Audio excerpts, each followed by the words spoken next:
بالله من الشيطان الرجيم. بسم الله الرحمن الرحيم.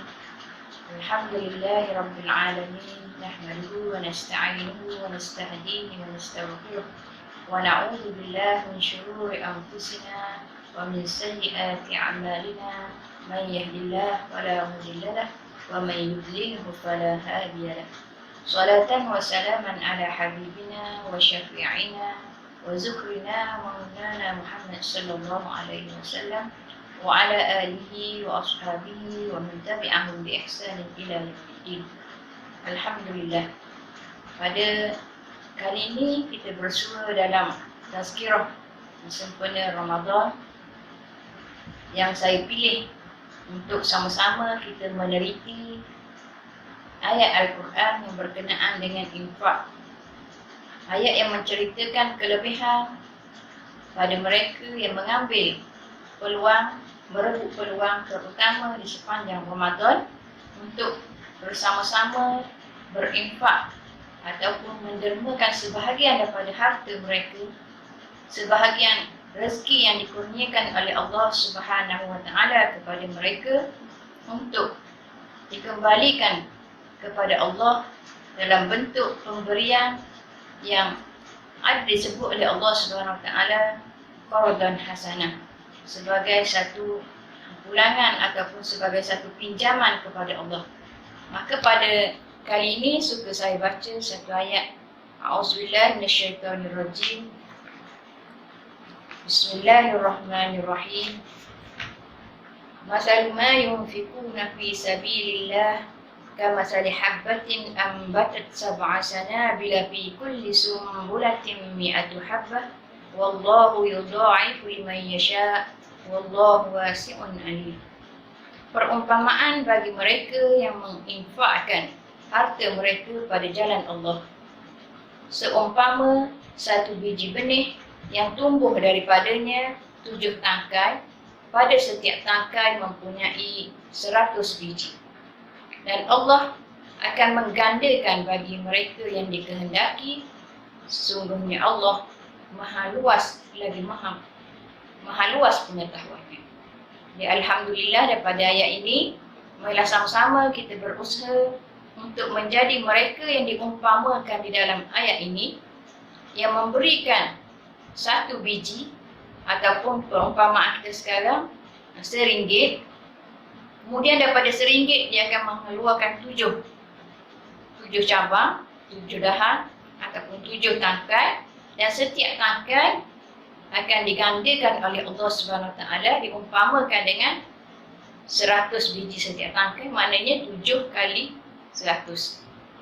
RM1 yang kita dermakan, Allah akan gandakan dan kita akan mendapat habuan dan ganjarannya di akhirat nanti dengan 700 kali ganda. Begitu banyak, dan begitulah Allah Subhanahu Wa Taala menjanjikan di dalam ayat ini. Ayat yang saya baca tadi daripada surah Al-Baqarah ayat 261, Allah akan menggandakan lagi bagi mereka yang Allah kehendaki. Jadi insya-Allah bersempena dengan Ramadan yang kita diberi kesempatan pada tahun ini untuk berada di dalam Ramadan, dan kita sudah berada di penghujungnya, marilah sama-sama kita merebut peluang ini, dan insya-Allah kita akan mendapat ganjaran dengan syarat apa yang kita berikan, apa yang kita keluarkan, dan derma yang kita berikan tadi semata-mata ikhlas kerana Allah Subhanahu Wa Taala. Dan bayangkan sahabat-sahabat muslimat sekalian, bahawa satu yang kita berikan Allah gandakan 700.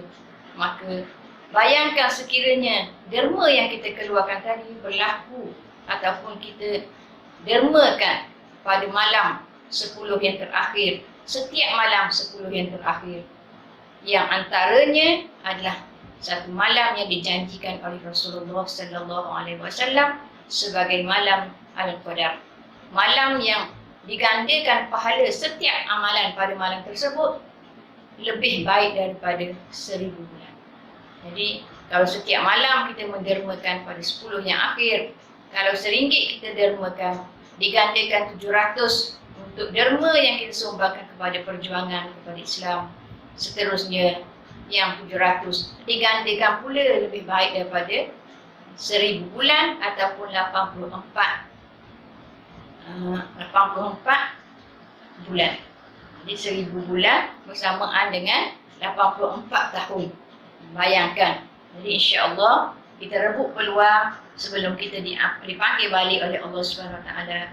Yang yakin dan percayalah dengan setiap derma yang kita berikan, setiap derma yang kita keluarkan akan dibalas, akan dijamin oleh Allah Subhanahu Wa Taala ganjarannya sebagaimana ayat daripada surah Sabah ayat 39 yang berbunyi A'udzubillahi minasyaitonirrajim wa ma anfaqtum min syai'in fa huwa yukhlifuh wa huwa khairur raziqin.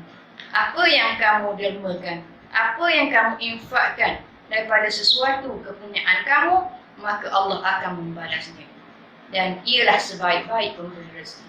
Yakin dan percayalah dengan ayat ini dan insya-Allah kita akan termasuk di kalangan mereka yang berlomba-lomba untuk berinfak, untuk menderma, dan sebaik-baik derma ialah untuk perjuangan Islam, untuk meninggikan kalimah Allah Subhanahu Wa Taala di muka bumi Allah Subhanahu Wa Taala ini. Jadi saya rasa cukup sekadar itu, sedikit peringatan, sedikit tazkirah yang sebaiknya adalah untuk diri saya juga dan seterusnya kepada semua sahabat-sahabat muslimat. Mudah-mudahan kita termasuk di kalangan mereka yang pemurah di sepanjang Ramadan dan mereka yang merebut peluang mendapat ganjaran yang selayaknya dan yang akan kita lihat ganjaran dan pahala balasannya di akhirat nanti insya-Allah. Sehingga berjumpa lagi. Aku qauli hadza wa astaghfirullahal azim li wa lakum. Assalamualaikum warahmatullahi wabarakatuh.